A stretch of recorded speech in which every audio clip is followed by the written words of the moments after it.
ఒక్కసారి కొమ్మూరి గోల్డ్ కి కాల్ చేయండి. తాకట్లో ఉన్న మీ బంగారాన్ని విడిపించి మార్కెట్ ప్రైస్ కి వాళ్ళు కొనుక్కుని మిగతా డబ్బులు మీకు ఇచ్చేస్తారు. వైఎస్ఆర్ కాంగ్రెస్ పార్టీలో ఒక కొత్త పరిణామం పార్టీ శ్రేణులకు గందరగోళం పరుస్తోంది.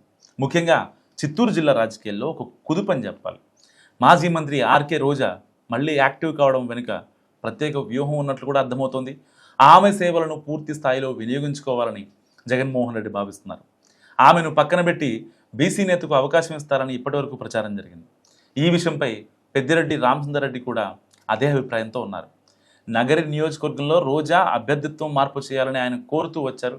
ఎందుకంటే రోజా ఉంటే పెద్దిరెడ్డికి ఇబ్బందికరమే. ఒకవేళ వైఎస్ఆర్ కాంగ్రెస్ పార్టీ అధికారంలోకి వస్తే సీనియర్ మంత్రిగా పెద్దిరెడ్డి ఉంటారు. అదే జిల్లాలో రోజా మంత్రిగా ఉంటే తనకి ఇబ్బందికరం అని చెప్పి పెద్దిరెడ్డికి తెలుసు. అందుకే మొన్నటి ఎన్నికల్లో రోజా అభ్యర్థిత్వాన్ని వ్యతిరేకించారు పెద్దిరెడ్డి. కానీ జగన్ చివరి నిమిషంలో ఆమెకు ఛాన్స్ ఇచ్చారు. ఈసారి ఆమెను తప్పిస్తారన్న ప్రచారం జోరుగా సాగింది. కానీ ఇప్పుడు రోజాను మళ్లీ తెరపైకి తేవడంతో పెద్దిరెడ్డి తీవ్ర అసంతృప్తికి గురయ్యారట. ఇటీవల పెద్దిరెడ్డి రామచంద్రారెడ్డితో పాటు ఆయన కుమారుడు మిథున్ రెడ్డి బీజేపీలో చేరతారని పెద్ద ఎత్తున ప్రచారం సాగింది. దానికి కారణం లేకపోలేదు.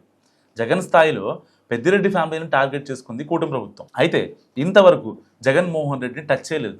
కానీ పెద్దిరెడ్డి మిథున్ రెడ్డి అరెస్ట్ అయ్యారు అండ్ మద్యం కుంభకోణంలో. అయితే ఈ పరిణామాలతో తీవ్ర కలత చెందారు పెద్దిరెడ్డి.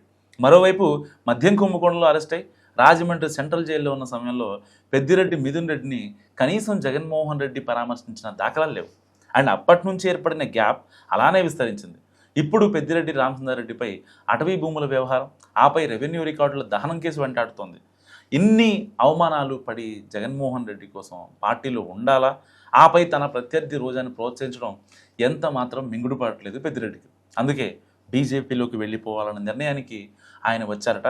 సో గత కొంతకాలంగా పొలిటికల్గా సైలెంట్గా ఉన్నారు రోజా. ఆమెకు నగర టికెట్ ఇచ్చేందుకు జగన్ వెనుకడుగు వేస్తున్నారన్న ప్రచారం నేపథ్యంలోనే ఆమె చెన్నైలో ఉండిపోయారన్న టాక్ నడిచింది.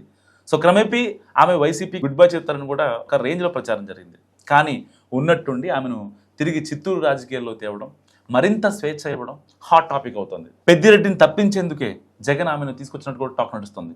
ఒకవేళ బీజేపీలోకి పెద్దిరెడ్డి ఫ్యామిలీ వెళ్ళిపోతే రోజా ఇప్పుడు ప్రత్యామ్నాయంగా చిత్తూరు జిల్లాలో నాయకత్వ బాధ్యతలు చూస్తారని తెలుస్తుంది.